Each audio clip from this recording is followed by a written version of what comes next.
Visitamos a sala VIP no aeroporto de Congonhas em mais uma experiência de viagem para você que acompanha o canal.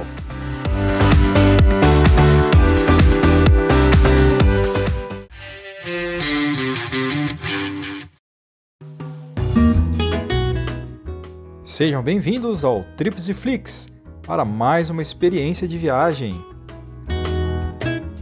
Visitamos a sala VIP do Advantage Group. São diversas opções em bolos, doces e petiscos, estando disponíveis também pratos quentes a pedido.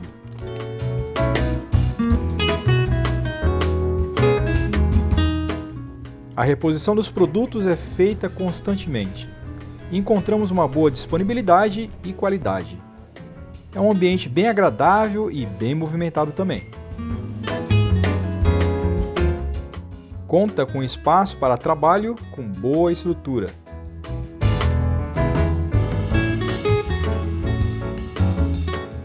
Poltronas confortáveis e informações dos voos disponíveis e atualizados constantemente nos monitores.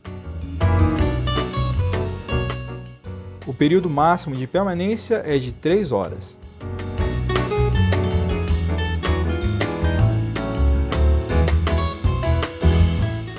É uma ótima opção enquanto se aguarda o embarque.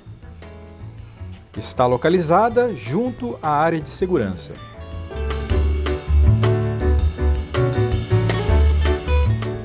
Esperamos que tenha gostado do vídeo e que as informações lhe tenham sido úteis.